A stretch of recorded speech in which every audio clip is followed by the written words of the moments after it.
morning after Monday morning. So I think I've done this once or twice before, and it's really healthy. It's really good. I did it in Chicago, where. Is your mic on? Yeah, but I'm not necessarily. Am I on? That's the question.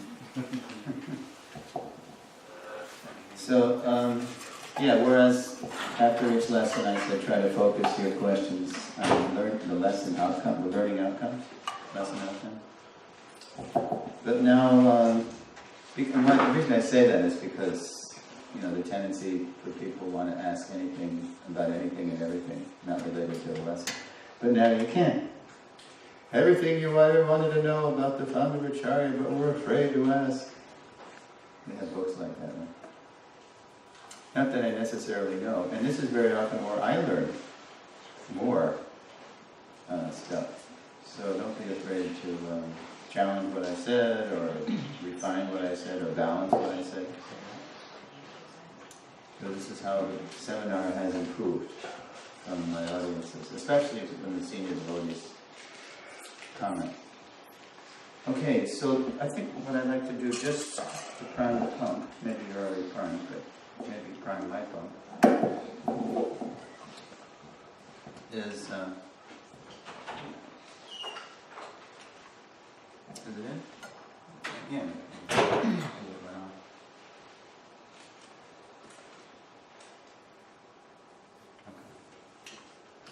Okay, so the overview.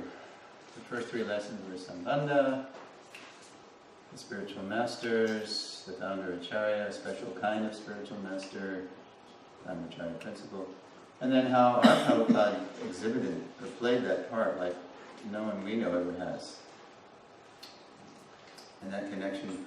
Who saw the following Srila Prabhupada DVD series? Yeah, okay, by Prabhu. That's great. It's another must-see. It's like 33 hours of devotees describing what's going on in the visual you're seeing. Because Yadavar gathered all the film and the video he could, that he took in Vishaka, and that the first video we have of Prabhupada is not from this kind of devotees. It's Prabhupada in Ananda Ashram in Monroe, New York.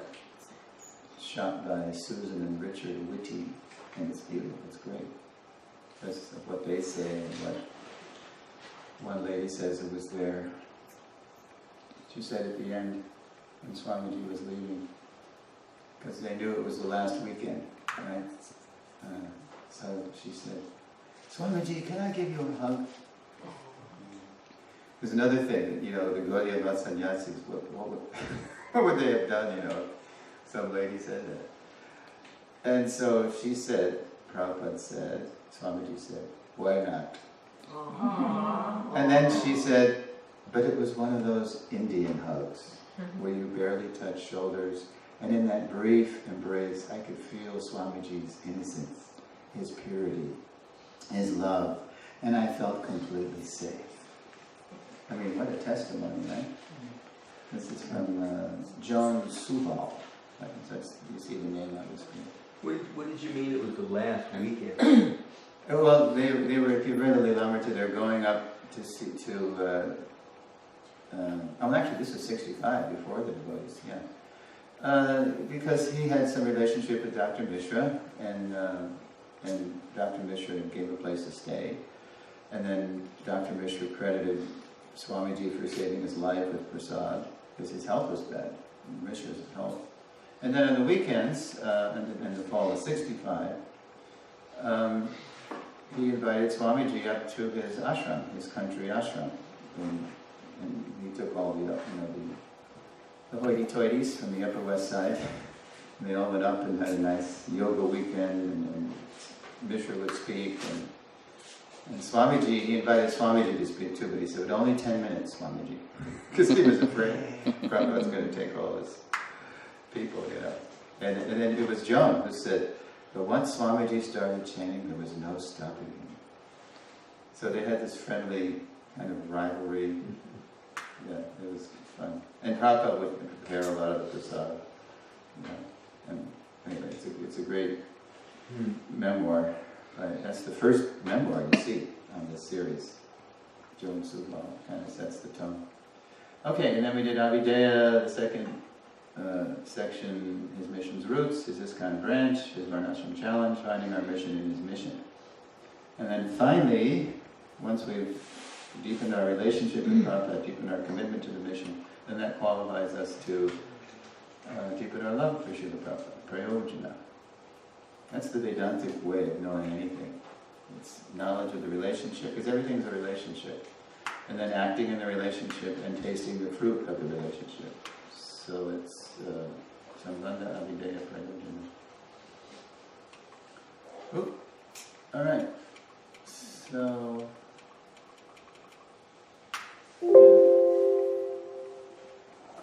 Okay. Questions, comments, doubts? I asked Madhava Priya, so she's coming through. Yeah, I got some questions. In view of the fact that Prabhupada said that the zonal leaders can be acharyas of their zones, what is the exact thing wrong with the zonal acharya system? Well, it was Prabhupada's way. I mean, he also, you have to balance that with everything Prabhupada said. You know, we need millions of gurus. Right? But it was his way of continuing, start the ball rolling after his disappearance.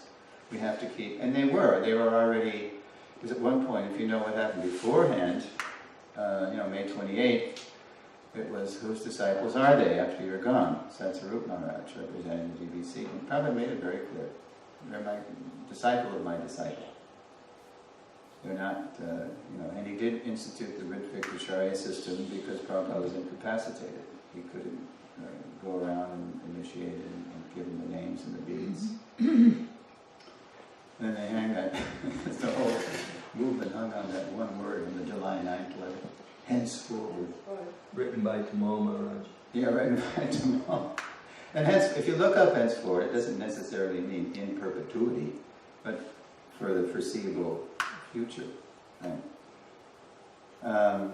And they were initiated, but the understanding was they were Prabhupada's Diksha disciples while they were performing that Ritvik function. And then Prabhupada had, so he had laid that groundwork, and then he disappeared. And then before he disappeared, he did name some folks, 11. In the 80s, sometimes it got so bad, we just had to resort to satire. So, forgive me. But, we would have things like the Magnificent 11, it was the Magnificent 7 movie. Mm-hmm. The Magnificent 7. Yeah, right. Anyway, but I won't go there. Thank you. But sometimes, because we were powerless. Like Pradyumna was asked by Srila Prabhupada to continue the Bhagavatam. But Pradyumna, he's great. He knows Sanskrit like anybody's business, but he's not so organized. And Prabhupada would even tease him how disorganized he was. He was kind of the archetypical absent-minded professor. But I'll tell you one thing.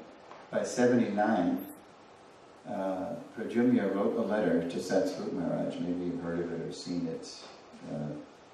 And it was Pradyumna's concerns about the way the people who were named to, at least for the time being, carry on initiations, were conducting their guruship. And everything he predicted came true. Everything. The fragmentation of ISKCON, the fall downs of the gurus, this was all, it all came down, it all hit the fan. So, but he was Pradyumna, who Prabhupada called Panditji, Prabhupada's trusted Sanskrit editor. He was run out of the movement as an envious snake. That was the mood. You couldn't say boo.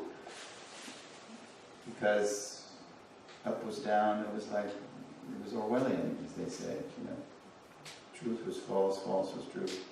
It got more or less. It's not that it was all bad. Certainly good things happened in that period, but it was really dark. It was the Dark Ages. So yeah, Prabhupada named those folks to continue initiating, but it was confusing for them, because Prabhupada did say, do as I do. right? But it doesn't mean you imitate, it means you follow. But, you know, I remember in '79, Bhavananda Maharaj at the time was in town in LA. I was serving in LA for BBT. And he was there, and that was when they shot Bhavananda in Hollywood. You ever seen that? Yes. Movie? Started at Chinese, Brahman's Chinese theater, and they went all around to the high spots You talk about pigeons. in Hollywood. So, so it was '79, so it hadn't really hit the fan yet, you know. But I was curious. I asked, I guess in my naivete, I just asked a question, Bhagavatam class. Because I was fascinated by him, you know, he's quite a personality, quite a character. So at the end of the class, he started talking about, you know, the Guru Tattva. And so I just asked, Maharaj, what's it like to be a spiritual master? I mean, right on, you know, right on. So Bhavananda gave what turned out to be a very prophetic answer. Being a guru is like drinking champagne. No, in other words, it can go to your head. Everybody's falling at your feet all the time. You begin to believe the advertisements. You know, you're the next grand wizard or whatever. So, yeah, it was just as I mentioned, it's a combination of ignorance and personal ambition, and it was a perfect storm of circumstances. And we practically had to go through that. I'm glad we went through that in the 80s. And now, you know, more or less we know better. So, What was the exact thing wrong with it that now we've rejected the whole idea, and it's like a shock to hear that Prabhupada said it, because we rejected the entire idea as a bad thing. So what was the specific? Well, in other words, there was different zones, right? And they had to be covered. So it sort of made sense that you were already preaching in that area. So what was the specific bad thing that Well, because the zones became fiefdoms. You know, it was like the Middle Ages. Everybody had their kingdom, right? And you couldn't... And they all had different moods, naturally. Gurus have different mood of people. But it became so sectarian. You know, like in one case, the Zone Acharya made it clear to his god brothers that you can only really understand Srila Prabhupada through me. That was insane. It was so offensive. And this happened in more than one zone, actually. And in one case, the Zone Acharya's Vyasa Puja and book was like bigger than anything we ever did for Srila Prabhupada. Actually, it was only until it wasn't until 1996, the centennial year, that Prabhupada finally received a Vyasa Puja book bigger than the other Zone Acharyas. A big green centennial Vyasa Puja book. Yeah, it was just, they were imitating. They thought that they were doing, you know, again, it was a combination of naivete or ignorance and personal ambition. So it was terrible. And it was fragmenting the whole movement. So, you joined right at the height of it, so you didn't even know. I joined in '84. Yeah. So I could actually see some of it. I didn't know exactly what I was seeing, but I could see some things that were wrong. Well, even before then, I mean, it started in '81, where people were doing strange things. The Zone Acharya was doing strange things, and then it started getting worse, you know, from there. Anyway, let's not dwell on that too much. But do you understand why it was wrong? They were imitating. Prabhupada wasn't the center. For moving forward, since I was surprised to learn that Prabhupada said the Acharya of your zone, so it seems like we need to be able to identify the specific wrong, you know, like the anartha that happened. Or the Acharya, but not the founder Acharya. They were all acting like founder Acharyas. Acharya also means regular guru, sometimes. You can, depending on how to use the Sanskrit. Yeah, regular, but not super guru. A founder Acharya is not a regular guru. He's a comes along once in a blue moon, you know. So, yeah, the invitation was offensive, the karma came, and, you know, we're still recovering from that. Because I still meet people, I don't know about you, wandering around from the 80s when their guru fell and they still feel like orphans.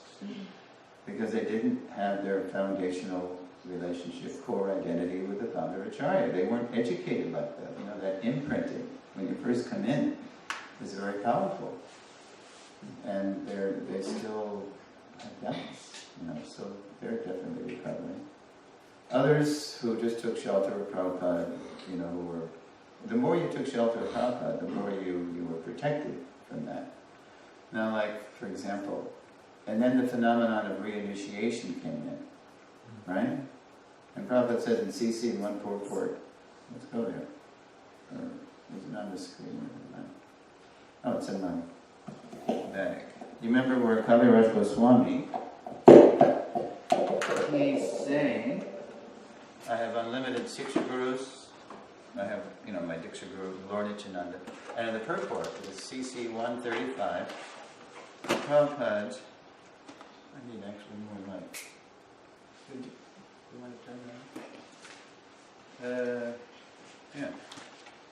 So in the purport to that verse, Prabhupada comments, thank you, quote, a devotee must have only one initiating spiritual master, because in the scriptures, acceptance of more than one is always forbidden. Forbidden? You don't get a new mom and dad, or still just dad, but you don't, Diksha Guru is like a parent. So, you know, sometimes things happen with parents. What if your parents have to go to jail? What if they get mixed up with drugs? But they're still your parents, so you always honor them, no matter what happens. But then you might have to take some distance.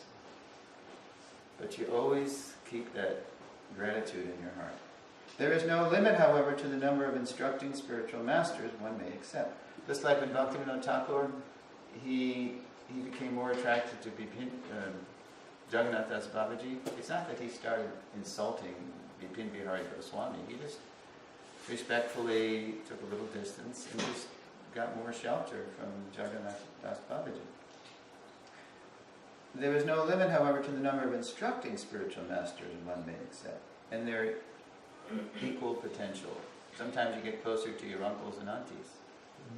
And it's nice if the Diksha Guru encourages that, you know, that he sees, yeah, actually with your nature and your mission in the mission, it's probably better if you do take shelter of such and such. And then, traditionally, it doesn't even come into play, because then Prabhupada writes in the last sentence of the paragraph, generally, that means historically, normally, the way it works, generally, a spiritual master who constantly instructs a disciple in spiritual science becomes his initiating spiritual master later on. That's natural. But we don't have enough gurus. And Prabhupada set the example of flying in and flying out, so we think that's normal. That was an emergency. And Prabhupada constantly instructs. And he constantly instructs, and he's the foundational Shiksha Guru anyway. But we need all the help we can get. We need Diksha Gurus, Shiksha Gurus, of course, founder Acharya. So it was just the way it was done. It's all in the, it ain't what you do, it's the way that you do it, you know, because we're people. So it was very offensive. It drove good people away. And we're still recovering from that. So. Okay, I see a hand. So you're saying, Guru, that now reinitiation is not recommended because it's not what Prabhupada wanted? Oh, reinitiation. Let me tell you how Bhakti True Maharaj handles this. And I think it's very good, because there is the rule, you just heard it. It's just forbidden, right, to I thought have that more meant than at one. the same time. I thought that meant at the same time, not like if one, of course, back in the day, the gurus didn't fall down, but if a guru falls down... Oh, they fell. Yeah. Oh, yeah. There's a scripture. There's You know, precedent for in Sri, like in the first lesson, Srila Narahari Sarkar, I read one thing from there. I didn't read you later on. He tells you what to do if the guru goes off, how to confront. And don't worry that he's your superior, etc., etc. It's not just about the guru, it's Guru Sadhu Shastra. So if the guru really goes off the deep end, you can confront your Prabhu and see what happens. But let's continue this. Yeah, no, it's when you're initiated, you're connected. So there's no need to you're already connected. No matter what happens with your initiator, you're already connected. So, unless who you were initiated by was never connected, was never really, but I don't think that's ever happened. Let's keep going with this. So, Bhakti True Maharaj, he told me personally what he does. And he probably does it less and less because more and more people have found Acharya dates now. When someone would approach him for reinitiation, he would say, you're already initiated, you're already connected to Prabhupada and the Parampara. You already had that rite of passage. Now if something happened, so you don't really need that, but you can, there's so many people you can take, like if you're inspired by me, he was saying, then I can be your Shiksha Guru. And that's fine. So, but then he said to me, but if I see that the people approaching me, the person or the people, have been so traumatized that they just want to put that first, that experience way behind them, and they think it's really all about Diksha, then I do it for them, just so they can move on in their Krishna consciousness. It's like, so he's breaking a rule, but not really breaking a rule, like Prabhupada broke rules for higher principles, compassion, for access. But he didn't do it whimsically. So it's technically forbidden, but ultimately we're people, and if we're going to help people, then we have to, within limits, within reason. Is that all right? Mm-hmm. Okay. I took the initiation. Okay. I was initiated by Kirtanananda. Mm-hmm. And I saw legitimate fall down on his part. Yeah. And but I had been very connected to Srila Prabhupada because I started going to the temple in St. Louis in 78. No, I joined here in 78 and 74. Yeah. 75. Yeah. And so I didn't join until 78 February. And so I had a very strong connection with Srila Prabhupada. Yes. And when Kirtananda was having his difficulty, it was, because I had already seen so many things going on, it was easy enough for me to say, like, you follow the white lines. This is Srila Prabhupada, you just follow Srila Prabhupada, join Prabhupada's movement, not Kirtananda. But in the process, of wanting to link back up, because it felt like the link was broke, that he wasn't an authorized, bona fide spiritual master, and who knows, like you're saying, how long this had been going on. Was he actually, connected at that time? So when I did approach my current Guru Maharaj, Jagataka Swami, he was also, like at first, like just pray. He said because... I'm sorry, say it again. Standard. That, Standard knowledge is received. I'm just getting to a verse which is validating what you're saying, and it was all from the first lesson. Okay. and he was saying... Yeah, right here, okay. And he was saying how, like I'm connected, but... Now who's saying this to you? Jagataka Swami. Okay. But he was saying how I really didn't, it's not like Prabhupada said to me, I accept you as my disciple, And so then my spiritual master, who has made that, he's no longer connected. So it was really more or less just linking back on. And I felt very comfortable with that. And at my initiation, because I was taking first and second, at the time, he he said, you know, she's already, you know, a Brahmin. She's already initiated. He said, this is like a formality, you know, and so I But it feel- helped you. It was a formality that you Oh, yeah. needed. Yeah. Oh yeah, well, you know, actually, when it was kind of a funny situation right before I took initiation, it was before he was attacked, and I was going to take initiation, and he had a ceremony, and it was when the GBC had said, okay, you gotta wait a year. So I really, you know, the whole thing, like they say, you should beg for, you know, to take initiation. I was begging, please, you know, I'm just an orphan, please. I just says, please, you know. And he's laughing, and so he says, okay, you can sit in, but officially I can't do it for a year. And I felt at that time I wasn't going to ever take reinitiation again after that point, because I felt the connection was there.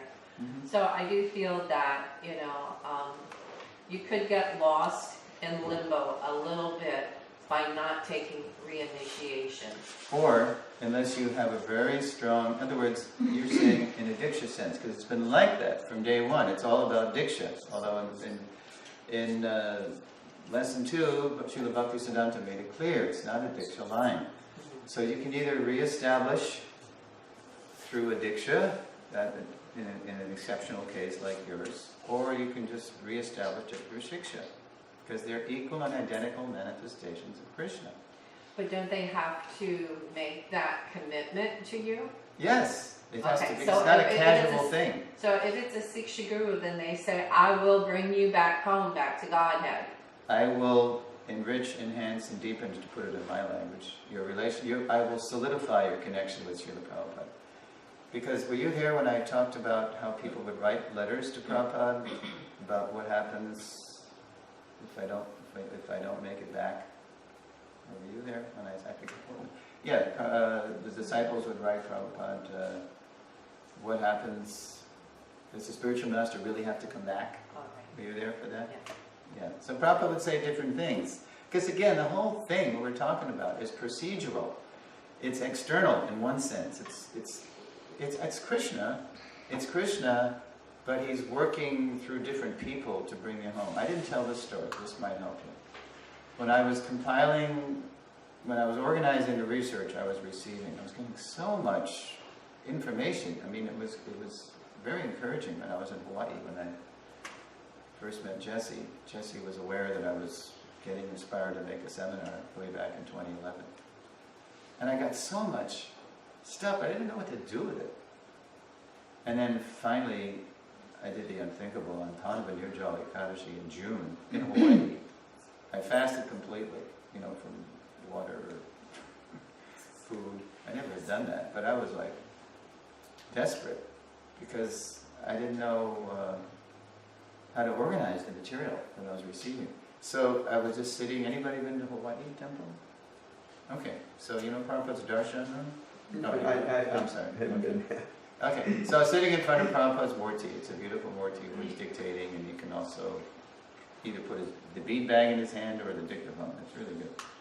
So then around dusk, I got this very clear message. Another actually this was the second heart transmission. Wow. The first was that morning walk in Miami. We were a million miles away from Prabhupada. So the second was Prabhupada. And it was a whisper. It wasn't an external, it was this very clear heart whisper. Because I was praying, Prabhupada, what do I do with all this stuff? I know by your mercy it's coming my way, but what do I do? What do I do with it? So I heard this. Sambandha. Sambandha Abhideya Prayojana. And I thought, wow. But I had a doubt, because the only time I'd ever seen that was in CC, when Kaviraj Goswami is talking about reviving your relationship with Krishna. You get reestablished in the knowledge of the relationship, acting in the relationship, tasting the fruit of the relationship. So I wrote Gopi Pravanadana Prabhu, who was still with us in 2011. He passed in that September. And long ago he passed? he passed in 2011 in September, but this was April, this was June. So, and he had an email, an open email site. It was called Q&A at PalmHoNet. You could ask Gopi anything about anything and everything about Shastra. And he wasn't doing it proudly. He was just, because people were always asking him, so I think he just agreed to do that. Somebody begged him to do that. So we were writing, everybody's writing Gopi. And most of the time he would say, gee, I don't know. He was honest, That's why everybody loved him. So faithful to Prabhupada, so learned in Bengali and Sanskrit. So I asked him, who is the deliverer here? Is it the Diksha Guru? Is it the Shiksha Guru? The prominent Shiksha Guru? Is it the founder Acharya? I mean, Gopi Prabhu, Krishna in the climactic verse in the Gita says, Aham tvam sarva papebhyo moksha yashyami, I will deliver you from all sinful reactions. So who's the deliverer here? I am the swift deliverer. So I'm the swift deliverer, that's 12th chapter. So Gopi said, well, Suresvara Prabhu, I'm on a train in China right now. I don't have all my references at my fingertips, but I know from studying Srila Jiva Goswami Prabhupada's Sandarbhas, which was like the last word in all philosophy and religion. I know from studying Sri Jiva's Sandarbhas, I could not, if I asked him that question and I went to the Sandarbhas to get an answer, I know I could not limit him to one person. Because sampradaya vihinaye mantraste nishpala mata. Unless one is connected, unless one is receiving one's mantra from a bona fide sampradaya, traceable all the way back to Krishna, nishpala, one will not get the fruit that one is seeking. So it's really Krishna delivering all of us in so many different ways, like the story of that lady who waited 16 years, or 17 years, right? So it's Krishna, but then, so the other part of the answer is that they'd ask Prabhupada, why does a spiritual master get sick, especially after initiation? And Prabhupada explained, because the spiritual master is a jiva. So yes, the spiritual master takes your karma, and then it goes up the parampara to Krishna, because Krishna is delivering you from all sinful reaction. But the guru shares in that. He's agreed to do that service of being the Diksha Guru. So he's not as powerful, so he feels it. Somebody asked me this question in Melbourne, and it was a guy who was kind of funny, and it was challenging, it was an Indian fellow. So I could see his mood, so I said, sir, do you have any children? Yes. Do you have any teenage children? Yes. Do you feel it when they misbehave? Yes. So he kind of got it in the parental analogy. So ultimately Krishna's delivering us, but he's doing it through so many different agents, and it's a long and winding road back to Godhead. So the way things play out in our lives before coming to Krishna consciousness, while we're in Krishna consciousness, we go through so many stuff, so many dramas and traumas sometimes. But if we're sincere, then Krishna pulls us through. So your story is great because it's an example of what you needed to do and what Jayapataka Maharaj needed to do as they were inspired, but because you're both sincere. Krishna in the heart inspired something that would work.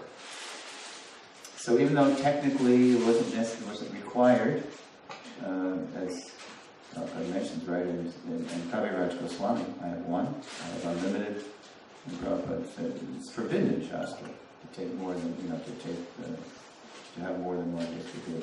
And it doesn't mean serially, that you have, okay, this didn't work, so you take another one. It just means you're already connected. As Maharaj said, she's already there, but we're doing this arrangement. And he wanted to be a good citizen of ISKCON, so he couldn't do it right away, so he waited. So it just plays out differently. But let me show you this. Remember this, where Diksha was, Vasudeva transferred his meditation Today became an academic. Okay. Yeah, there we go. Because Prabhupada says something that really validates how that played out in your life, Mahalakshmi. So, in the purport to this verse. So, okay, one more, I think.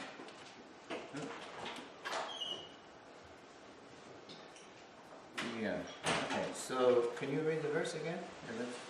Or read that on the screen? Thereafter, accompanied by the plenary expansion, the fully opulent Supreme Personality of Godhead, who is all auspicious for the entire universe, was transferred from the mind of Vasudeva to the mind of Devaki.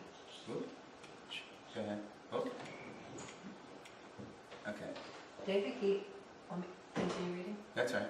Devaki, having thus been initiated by Vasudeva, become beautiful by carrying the Lord Krishna, the original consciousness for everyone, the cause of all causes, within the core of her heart, just as the east becomes beautiful by carrying the rising moon. Okay, as beautiful as that is, Prabhupada's comments are even more amazing.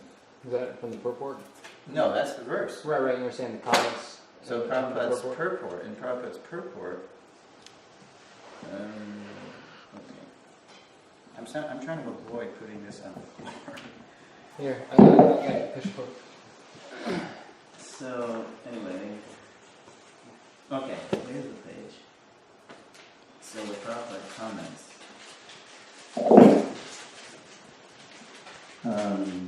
We should note carefully that the Lord was transferred to Devaki not by the ordinary way for a human being, but by diksha, initiation. So that transference of consciousness from Vasudeva to Devaki, that was the initiation.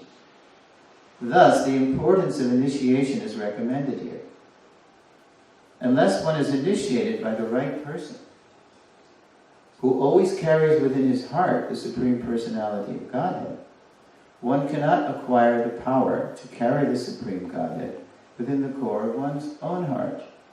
So, of course, there's different levels of spiritual masters, but if the spiritual master is Krishna conscious, that's an authentic initiation. So, because of stuff that had already happened, there was a doubt in your mind of how Krishna conscious this person was. That's not for me to say or whatever. But I think, all things considered, you did the right thing, even though it wasn't orthodox. Okay. Yes, Yogendra. A couple of things in connection with this. So what is the current ISKCON law?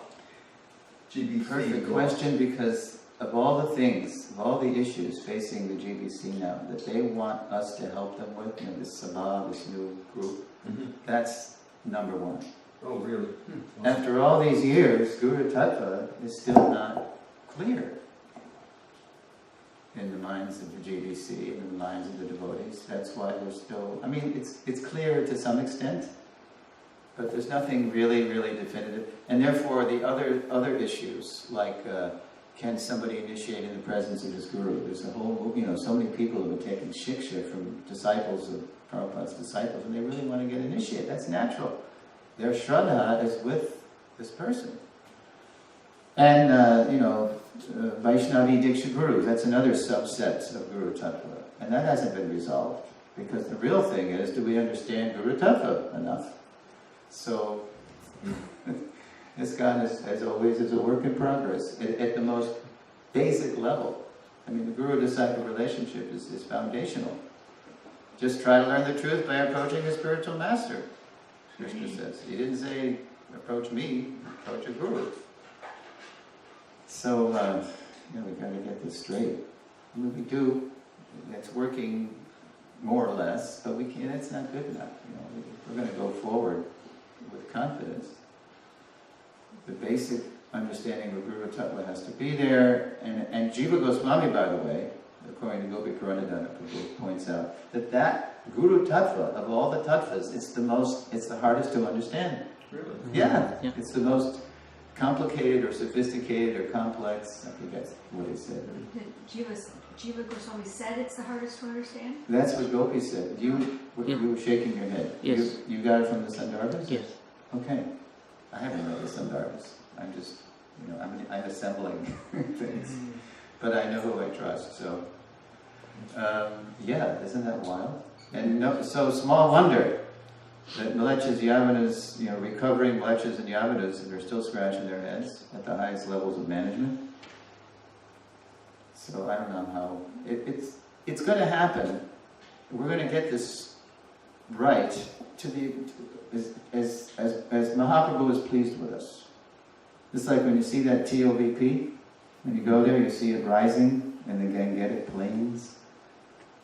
They have these goals, what is it called? Something 2022. That's nice. It fires people up for fundraising and everything, so they can build it. But actually, unless and until we can show a community that can match the majesty and the wonder of this TOVP, because people, when they go in that wonder of the world and they get the Bhagavat conception of the universe, they're going to want to see a community to match it. So that's how we're going to realize these things. Just like the Lord said to the Prachetas, because of your friendly dealings, therefore I'm going to give you some blessings. So a few years ago, there was, if you remember, we had an out-and-out fights. I was there. There was a perfect storm of different gripes coming from different corners. And they all met in one spot, and it was like an explosion, and no one knew why. No one knew how this happened. It was Mahaprabhu's wake-up call showing us that you guys got a lot to work through here. You got a lot of stuff to work out before I'm going to let this building go up. Because I'm not going to let it go up and then the whole thing be a sham. People come and then it's just a big show, and then they don't see the community to match. So, well, it'll happen. By Prabhupada Mahaprabhu's mercy. How soon? It depends on how serious we are. Serious and sincere, and people give up our agendas and false egos. I mean, it's such a challenge. From all over the world, people are coming with so many different prarabdha karmas, and they often clash. So, it's exciting, right? Before you move on, I said I had a second thing. Okay. The second thing was during the zonal Acharya time, one big problem that went along with it is there could be no other guru in the zone. That was another big byproduct, fallout, right? Not all the time, but yeah. Right. You couldn't, it was very sectarian.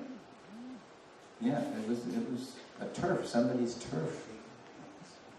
We had co-guru here. Well, without reliving it too much, but it's true, that stuff happened. Yeah, by the permission of the zonal Acharya, there could be maybe another guru. Yeah, maybe. It depended on the mood, depended on the relationship they had. There was so much jealousy and competition, not in the good sense. Yeah, so we don't want to go there again. So therefore, if you complain, then it did reach critical mass, and there was that meeting in Vrindavan in 85 where enough people realized it was wrong. And that was the beginning of Guru reform. But before then, you couldn't say boo. If you did say boo, you were run out. I couldn't have given this seminar then. I would have been branded as some crazy heretic. Right? It's all about the Diksha Guru. And our Diksha Guru is the best. He's the new Messiah. He's the next Prabhupada. Yeah. So we just made up songs, My Guru's back, he's gonna save my reputation. Hey la, hey la. I mean, so many things. So many songs. That's all we had. We had rock and roll karma. If I were you, I'd take a permanent vacation. That was going on. No, that's the songs we make up to just make fun of. We just had to laugh to keep from crying.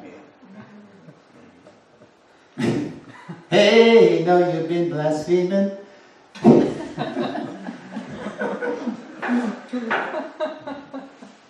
Was that The Angels, 1964 or something? Our minds are reservoirs. So you gotta use it, right? Or else it's gonna use you.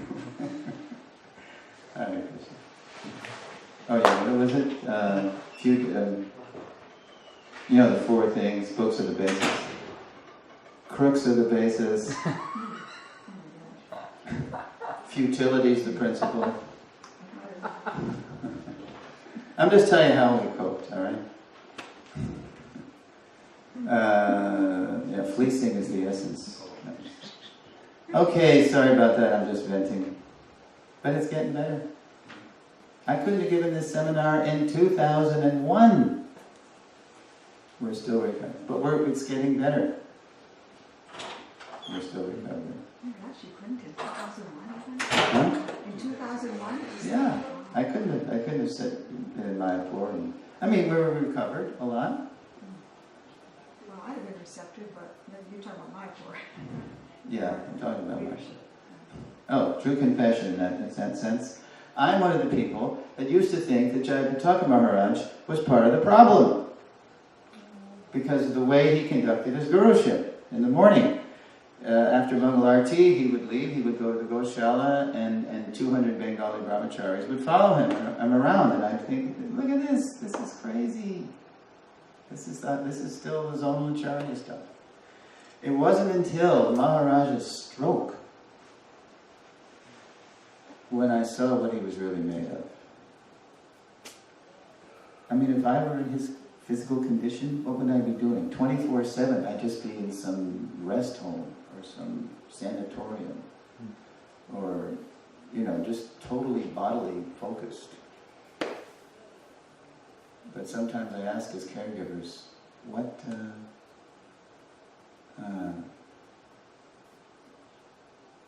I said, what is, Maharaj has all these therapies, but then he's still preaching. And so they say, yeah, if he would just do his therapies, he would probably be more coherent in speech, and he'd probably have more energy. But for him, that's like death. Because he's determined, as Prabhupada would say, he wants the privilege, Prabhupada would say, I want the privilege of dying on the battlefield. So that's Maharaj. I did a 180 after his stroke. Over time I saw, wow, this person's amazing. I never knew him. I just misjudged the externals. Because apparently in Bengal, people need that kind of high profile. Because there's so many gurus and doing so many things. So I totally begged Prabhupada and Krishna for my offenses. But that's, yeah. Oh, where are we? I'm really concerned. I might have said something. Maybe the Rishi left the room. I certainly didn't mean anything by that. But that's how wacko it was. Even in Sridhanagari, when the zonal Acharya thing really started to get wacko, I headed for the hills, or the valleys. I went to Gitanagari, where Satrup Maharaj was the zonal Acharya. And because he was an old friend, and I knew it would be stable. And then he was the one that came back from India in 86. Yeah. And he wrote Guru Reform. And he said, I'm getting off my big high seat here. Don't call me Gurupad anymore. I've been convinced by my godbrothers that this whole thing is wrong. And so, but we loved him so much at Gitanagari. You know what Parmananda, the president of Gitanagari, said? He said, Satya Maharaj, we don't care if you sit on the roof, because you just give us Prabhupada. You've given us a whole library of Prabhupada. Lilamrita and all these books like that. But even just by his participation in that system, he knew that he had been contaminated too. So he did an exemplary thing. He stepped off the seat. Others before him had tried to step off the seat, but they weren't allowed to, because the mood was, we got to do this. This is the way we're supposed to do it, but it was wrong. So it was practically inevitable due to the immaturity that these things happened. So, we're growing up. And, one of the jokes is, in ISKCON, you become a sannyasi, then you become a guru or a GBC, and then you fall down, and then you join the human race. You become a human being. With the tragic comic remarks from our history. Yeah. Anyway, it's getting better. It's getting better. I see this, people more and more. When I started doing this, started doing the research, when we were in Hawaii in 2011, somebody was were you recording it? I don't think so. I don't. Or somebody wrote a letter. Somebody who was in the room on Prabhupada's darshan, where we would gather, heard me talking this stuff, and then they were new disciples of the Diksha Guru, and they thought I was a closet Ritvik, right? And so they reported to the Guru Maharaj, and so the Guru Maharaj wrote me, who was an old friend, and I said, Suresvara, what's this? My new disciples are saying this? And so I said, oh, Maharaj, this is what I said. And they took it wrong. And they said, oh, forgive me, forgive them. And then he invited me to his place in 2013, 14, and 15. And I taught the founder Acharya series there, and he loved it. But because of the culture of the Diksha being the main thing, they took offense, or they misunderstood it.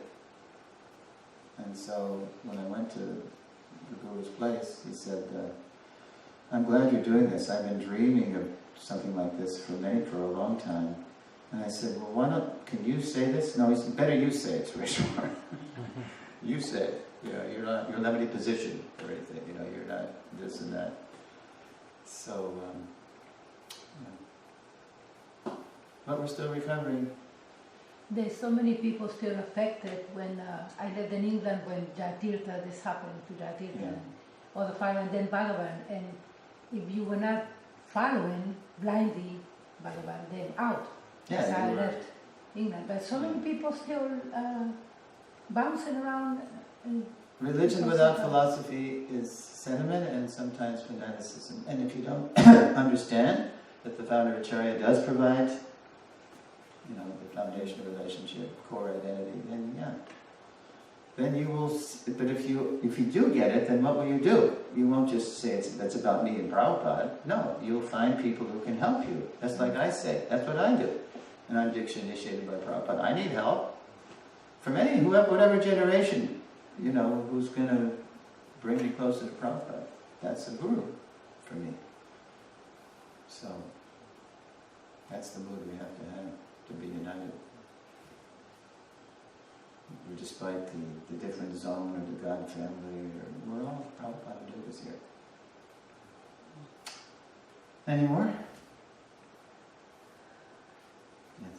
Thank you for opening up and sharing your vulnerable thing, because coming here and saying how you felt. I've been dying to say that somewhere. How you felt before about our Lada Yes. Guru, it's endearing, and I feel like so many people already have felt that, and they might hide behind the Ritviks or whatever. They might be thinking this, but you're actually realizing, that that's not true. That's not true. And I feel like I appreciate you saying that. Well, sharing. thank you, but also, I don't know what you think, but, Krishna accomplishes many purposes by one stroke, pardon the pun.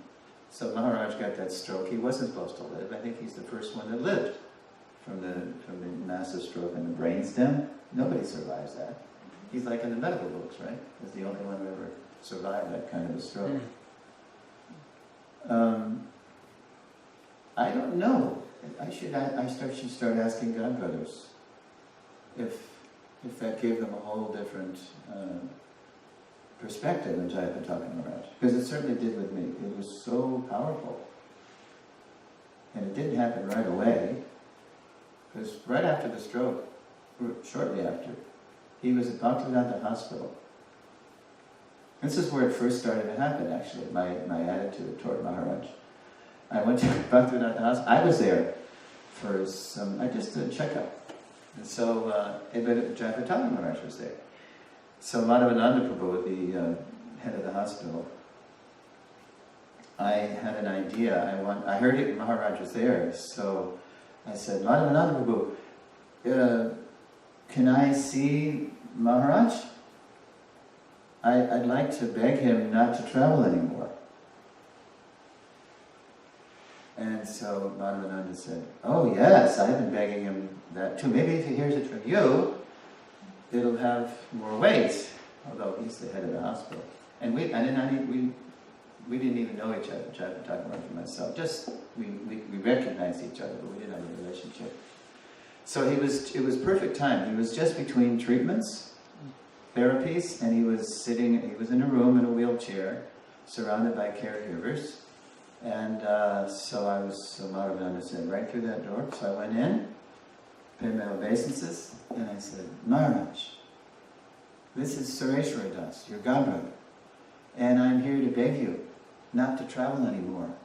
Because now that you're recovering from this near fatal stroke, you can just stay in Mayapur, your Prabhupada Desh, and the whole world comes to Mayapur, they can come and see you. So why do you have to travel? So it said something that I couldn't understand because it was, just after the stroke. Only his closest caregivers could really make out what he was saying. And so I said, what did he say? And they said, because they were smiling, and I wondered why they were smiling. And they said, Maharaj said he's going to cut down. So that's what I said, cut down? Why do you need to travel at all? And then he said something else, and they laughed again. And I said, what did he say? He said, Maharaj says he has to go back to America every 6 months to renew his visa, or something like that. Because to become an Indian citizen, he had to renounce his American citizenship. So I said, what do you need to be? You don't need to be an American. You don't need to do that. We can, again, the whole world can come and see you. And then he just reiterated what he said. He said, don't worry, I'm going to cut down my travel. So the caregiver later on, when I asked him, how is it that, how are these therapies working with his travel? And he said, Prabhu, if Maharaj just stayed in one place, he could be better. But then he just, as soon as he gets a little better, then he travels and he spends that health capital. He spends it. And it knocks him right back. And that's why periodically you hear, Jayapataka Maharaj is in a health crisis, or he has to have a transplant, because that's what he does. He just spends it, and he's just going to do that until the body quits, because that's his determination. To die, to sacrifice his body at the altar of preaching. And that is amazing. Srila Prabhupada gave him so many instructions, and he feels that he hasn't fulfilled them. This is his main reason for wanting to stay. And he's only got 40,000 disciples. He's supposed to be 50, right? Hey, there's a letter in 1975 where Prabhupada's telling Jayapataka Maharaj, 1975, to not travel so much. Do you know that? Yeah, I was surprised. Because Bhavananda was complaining. And also, Bhavananda saying that it's affecting his health. Then, 1975. But anyway, yeah, there's so much. And he's really, I was really encouraged when he came to our Prabhupada Position Committee meetings. He was dropping in sometimes, and he was really just cheering us on. So I'm thinking, wow, how much did I get this person wrong? And in 1989, I think I mentioned in the Father Acharya principle, how it was his Vyasa Puja offering in 1989, or 88, showing from Harinama Chintamani Prabhupada's position as the Acharya, the Guru Shiromani, the topmost crown jewel of spiritual masters, whose Siddhanta no one can contradict. If anybody says anything contradictory to his Siddhanta, then we don't accept it. This is his 1989. Still during the dark ages of Zonal Acharya. So, this is a real catharsis for me. I've never said this, about Jai Pataka Maharaj. But now, it's a good place. And it sort of occurred to me when I was here, wow, this is a real JPS. A lot of history here. Maybe I can share because I tend to confess things when I do these seminars. So this is a confessional, yes. Yeah, Prabhu, I was just going to ask about the Prabhupada's quarters in Hawaii, where you really kind of were developing this course. Yeah, it first started, And I recall, I was there for 2 years. I forget exactly how long you were there for altogether, but... I left in fall 2011, actually. Really? I was there from fall 2001 to fall 2011, so 10 years, and then I hit the road. So, I recall having some really profound experiences in that room. And just you could really, I felt you could really feel Srila Prabhupada's presence there.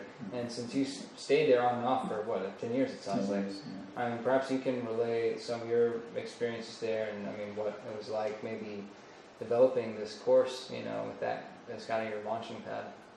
I think I said the most intense part. I had that. Oh, with your heart transplant. Yeah, I had that determination to do it, and I got back to Hawaii from Mayapur. And immediately, Krista started flooding me with stuff. I didn't know what to do with it. And then June, from April to June, I was getting a lot of stuff, but I was getting more and more anxiety too. I was encouraged on the one hand, and then I was thinking, what do I do with all this stuff?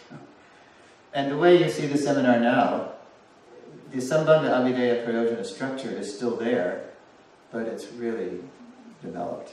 It's really gotten a lot better. I was just very encouraged because I was sharing the beginning material. I was, with you and Vatsal and a couple others there, and I could see the response was, "Wow, this is really powerful stuff." And then I hit the road. I had just a few I hardly had any PowerPoints. I was kind of like traveling and testing the material. Where was the first place you tested it? At the Bhakti Center in New York. Yeah, just down in the basement before they built the new temple upstairs. And then I went to 26 Second Avenue. Yeah, that was encouraging. Then I went to Philadelphia, at Haryashva Prabhu's yoga center near his restaurant. And my daughter, she was going to school to Philly, and she came. Hey, this is great, Dad. She didn't really understand it, but she just liked it that I was teaching. And then Ireland. Yeah, I made my way to Mayapur. That's what I do. That's what I'm doing now. I make my way to Mayapur. So, when people do offer me dakshin, what it's doing is it's paying for the credit card money that I put on the credit card. That's why I go to Mayapur gradually, because I have to pay the credit card. It's earn while you learn too. Earn while you learn and pay your bills. So that's horrible in one sense, but anyway. Yeah, if you like the Founder Acharya project, what do they say? No donation is too large or too small. Even if it's sewing a bead bag. Did you finish the Yeah, I brought it. Okay. Or even if it's baking banana bread. There it is. That was great. It's the best banana bread I ever had. That's practical dakshin, right? Feed the teacher. Give an apple to the teacher. Oh, yes. Just a quick question. Did you use the database for a lot of your research? Oh, yeah. The database is, without the database, my God. I was getting a lot of stuff, but still it has to be corroborated. Just like I was part of the Lilamrita team. So, we would feed Satsrupa Maharaj material, but unless what we were feeding him could be corroborated in many ways, we didn't use it. And still stuff slipped through that has to be fixed. Like that famous ending of A Lifetime of Preparation where Shishumar Bhattacharya said that he drove Prabhupada to the dock alone. It was just me and him. It wasn't true. Vrindavan Chandra Day was there. Did you see the 2015 thing in Calcutta, online, maybe you saw it, where there's a big fest celebrating Prabhupada's leaving on the Jaladuta 50 years later. This is August 2015. So Vrindavan Day was there. His son? Vrindavan Chandra, his son. Yeah. So they asked him, what did you think? Because there were so many mixed feelings around Prabhupada leaving the family, in 54. Although, even he was the youngest son, in 39 to 54. So he was 16 years old. He was the youngest son. He had 5 kids. And so it's not that Radharani Day was left bereft. So they could, get work and support their mom and like that. But still there were so many mixed feelings. And Prabhupada, Vrindavan Day came to see his father in 52, when a League of Devotees was there. And Prabhupada was trying to get him to join him and give up material life. And he was only 14 then, right? Or 13. Yeah, but Vrindavan Day couldn't do that. So then finally, Prabhupada went, but Vrindavan Day was there at the dock with a few other people. I think some Gaudiya Math people. Paramhams Maharaj, Vrindavan Day. So they asked Vrindavan Day what he thought of his father leaving and maybe never seeing his father again. So Vrindavan said, I was proud of him. Because he knew, he was the closest to Prabhupada of all the children, that his father really wanted to go to the West. But he was, by the time he went, he was, 68, 69, 70. He was elderly. He might never see him again, but he was proud that his father, was going. He was going to do his mission, do or die. So that was nice. What did that have to do with anything? I forget. What were we talking about? Researching your sources. Sources, researching your sources. Oh, yeah. Yeah, so, The database. Yeah, the database, because you get so many corroborative things. You see those memories, like I'm watching the memory series, I'm on up to 32. And you don't really, or like the old joke from police departments, if there's an accident, you'll have 15 different versions of it if there were 15 witnesses. So what is history anyway? It's some agreed upon thing amongst historians, but only Krishna really knows the history of what happened. Everything else is subjective. So yeah, I use the database all the time to corroborate things. Now it's still evolving, but it's things just sort of come in, little things that tweak, just to tweak little facts, and basically it's pretty solid, the philosophy and the history. But sometimes, So that's how it's developed. Because it was changing a lot. Like in 2012, 13, 14, 15, I was realizing more of the history and how to balance it. And it's tricky stuff, right?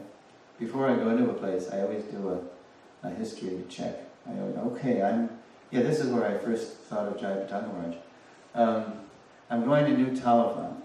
So when the whole thing comes up with the zonal Acharya era, I have to tread lightly, because there's a lot of people who have a lot of Shraddha in him, and I have Shraddha in him too now, but I can maybe unburden myself of stuff that I was thinking before.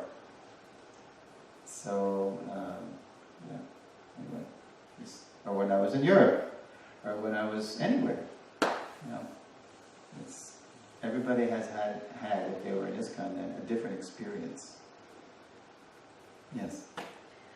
I was just thinking how it's so different for you, have gone through so many different things, and then for somebody like me, who, I was here in Talavana when Kirtan, well, it was really Ridayananda Maharaj, then Kirtananda kind of came in. He was like accepted by Ridayananda Maharaj, and I was the first disciple initiated by Kirtananda. And You were? here, Oh. here, and Ridayananda Maharaj wasn't happy about that because we had already had some relationship, and it kind of was like, so it was a weird situation. Yeah. By the time Jayapataka Maharaj came, it wasn't so much that zonal mood anymore.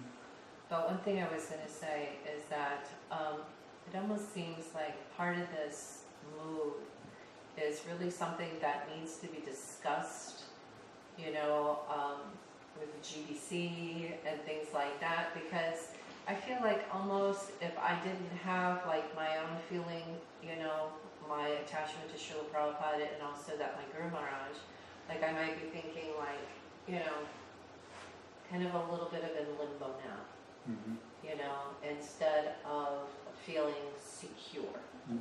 And so it feels like, you know, like the points that you're making I feel are very valid, you know, but I just really feel that somebody that would be maybe not so dedicated to their, you know, like solid, I'm not that I'm solid, I could fall anytime, but by Krishna's grace I've been here for 40 years, you know, just at New Taliban, so I feel pretty steady, you know.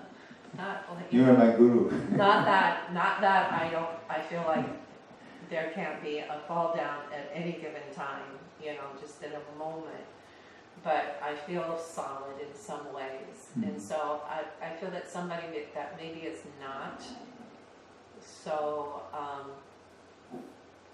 old, you know, and so practiced in, you know, their service and like that could become a little bit confused as to their actual position. And You mean because of the guru, the way the guru disciple culture is in ISKCON? well, and also some of the presentation, you know, like okay, like it's really forbidden to take reinitiation. Okay, well, I've also heard too where you know, and where I don't know, you know, so it's not like I have some, you know. Chapter verse. Right. That Srila Prabhupada one time said when someone was asking him to take initiation from some other guru, and Prabhupada gave his blessings, and he said how offensive it was if the guru was in good standing to take initiation. And so Prabhupada had to release him so that his suffering wouldn't be so much more. So with somebody that, you know, like, I don't know when Kirtananda started having his difficulty or when any other guru. So that reinitiation thing, that relinking, reconnecting, I feel is, you know, to me it was very important. You know? Given your circumstance. And so I think the more and more devotees realize the parampara, as Srila Saraswati Thakur, who made that list, is a shiksha parampara, they'll feel the less need for a diksha. Initiation means to begin, because you already began, but because of the mood in ISKCON, it's really all about diksha, that you know, that affected you. but also the inspiration that you get from your spiritual master. And I mean, I really didn't feel that inspired by Kirtananda because they have a whole different mood. That's right.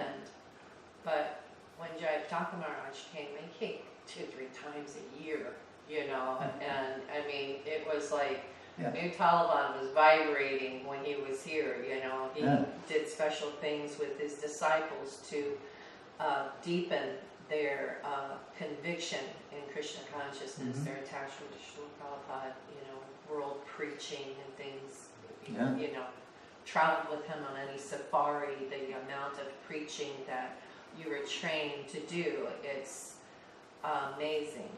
It's amazing, and I wouldn't be who I am or, you know, feel as grounded and connected to my Krishna consciousness had I not taken that reinitiation. Because he was giving you, as Prabhupada said, generally the one who gives you the most shiksha becomes your diksha guru. So in your case, it happened backwards with a diksha because you didn't have that much shiksha. Or you've got more from Jatita. Whoever's giving us the most shiksha, whoever's nourishing us the most, that's going to be our main guru. Sometimes it's the diksha guru, sometimes it's a shiksha guru. It would just seem weird to me, like if people were to ask me, Who's your who's guru? your guru? Yeah. And I said Kirtananda, I would feel like, oh. Yeah. If you feel revulsion. Therefore, then you that should- question is actually not even. That's what we do. We have in our, in Pamhonet, my name, dot, and my diksha guru's initials. That's how we still identify it. That's your core identity. That is my core identity. But the core identity is with the founder Acharya. True. That's the core identity. It kind of like a deliverance, you know? I mean, I feel that I'm serving at my Guru Maharaj's lotus feet, who was under Srila Prabhupada's That's right. lotus feet. And so I don't ever feel like the junk, Right. you know? That's what the above. lady said. She said, and now, because my Guru Maharaj is who he is also taken his place in my heart at the lotus feet of Srila Prabhupada. And I said, yes, that's Parampara. Where she never heard that before, because ISKCON, it wasn't still articulated like that. That's what I'm saying, it's so important that this is really discussed amongst the GBC and really solidified. Well, it is being before- discussed for the umpteenth time, and they're depending on us to help it. So, God help us. All right, Prabhu. When I took the ISKCON Disciple course in 2016, it might have changed by now, but there was a section on the reinitiation. There's a chapter, and it was based on Narahari Sarkar Thakur's Krishna Bhajanamrita book, and it gave the specific text and reference. And It didn't say Diksha though. They were using that Narahari Sarkar as a validation for re-Diksha. Yeah, but that's because that's how they think. You need to be re-begun. You're already begun. You just need to. You need to take. It says Narahari Sarkar said. I think it's in the 60s, between 62 and 67. Yeah, something like that. Verse, that you need to connect again. I should get it out. I have it on my computer. You need to take shelter of somebody who is Krishna conscious, a bona fide, who's following. It doesn't say Diksha though in the verse. Okay. Unless you can, I have it, I can look at it too. It's been used for that all along. It's been used for that all along. Narahari Sarkar. Yeah, well I have to look at the verse again. And if it says Diksha, then I stand corrected. But what does Diksha mean? The essence of Diksha is Shiksha. Just try to learn the truth by approaching a spiritual master, inquire from him submissively, render service unto him. The word is upadekshanti, diksha, upadekshanti, which means they will, it's plural, they will initiate. The self-realized souls, it's plural there, can impart knowledge unto you because they have seen the truth. The essence of diksha is a transference of transcendental knowledge, of Krishna consciousness. So it's all about shiksha. Whether you're introducing someone, or you're initiating someone, or it's all about shiksha. You're bringing them closer to Krishna. I gotta go to Jesse, and we gotta stop in 4 minutes. So, Okay. yeah, I just wanted to real quick kind of jump off of what Mahalakshmi was just saying. I also think it's very, very important that this is discussed on, some higher levels. There's a little sneak preview of the. I'm supposed to give a debriefing more or less on my experience this past weekend. But maybe not now. On Thursday, I'm Oh, supposed to. okay. So a little sneak You'll preview. have to tell me at lunch. Yeah, sure. Because I won't be here. But there was Nityananda Prabhu from Dallas. Dallas, yeah, the JVC. Yeah. So he was initiating this initiative to discuss the relationship between the GBC and the Guru, and a lot of things that were discussed in that conversation Between the GBCs and the Gurus? GBCs, Gurus, and Temple Presidents. Okay, that's parallel line. That's lines of authority. That's And a lot of the points that were brought up during that conversation are very much addressed in this seminar.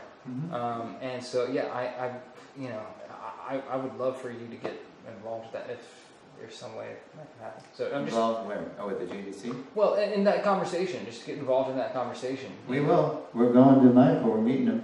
Oh, okay. Beautiful. Yeah. Beautiful. In late February, early March. We're allowed to, because they created us.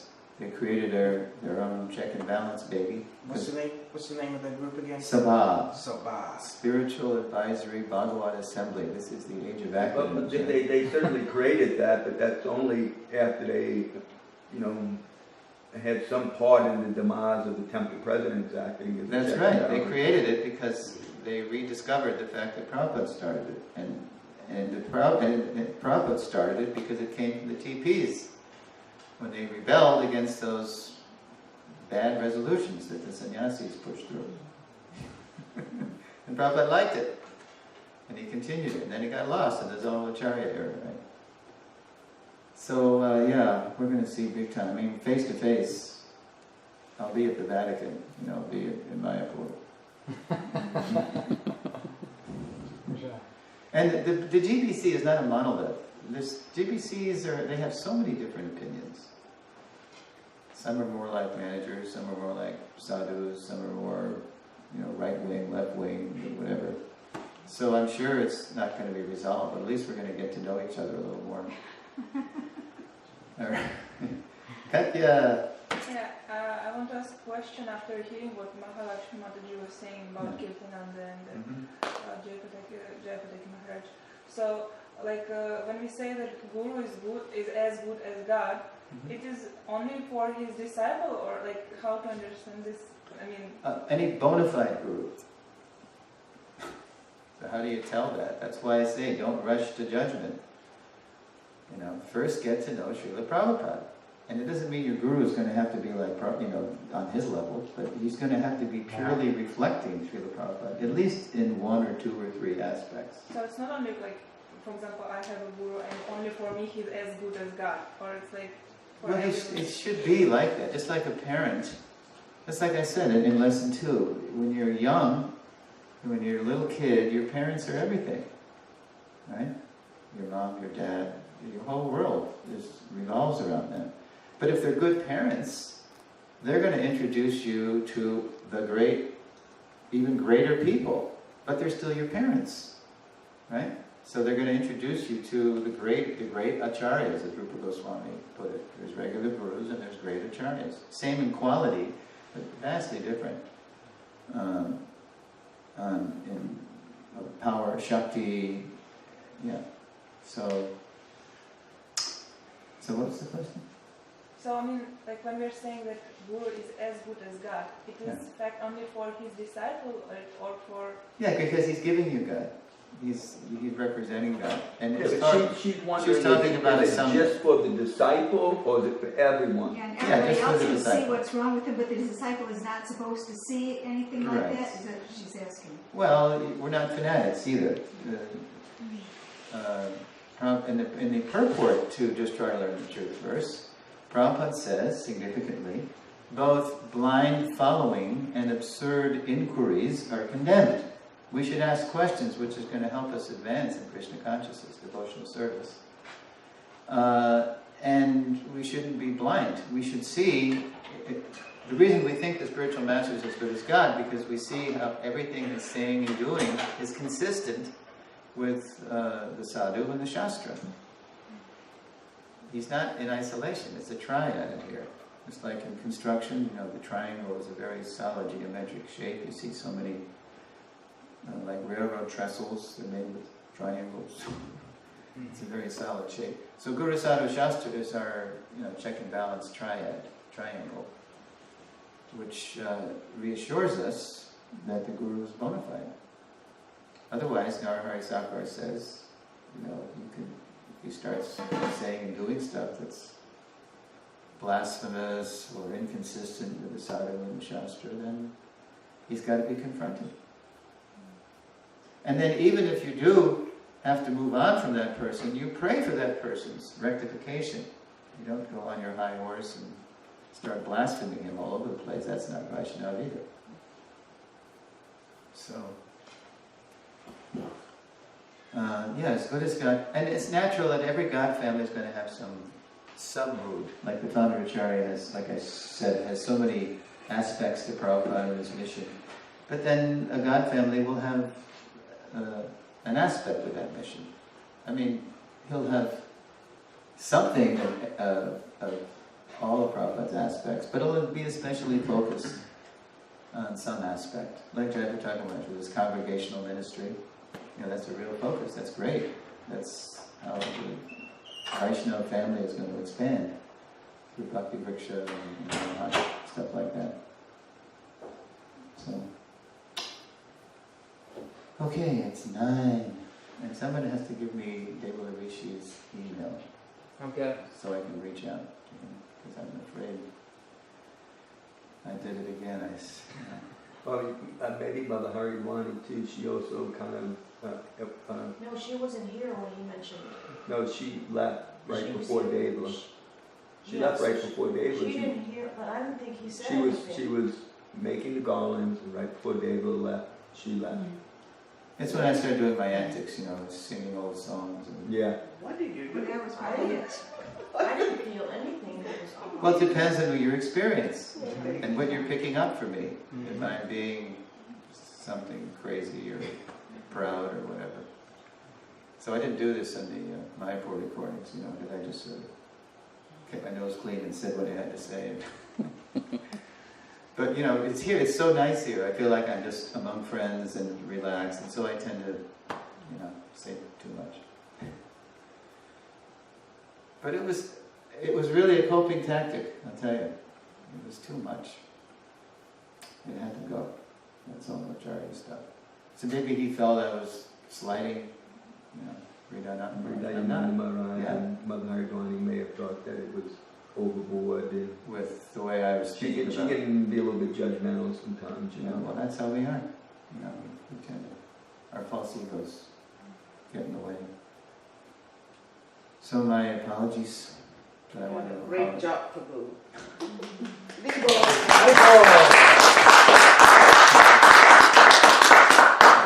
Mercy, I'm still going.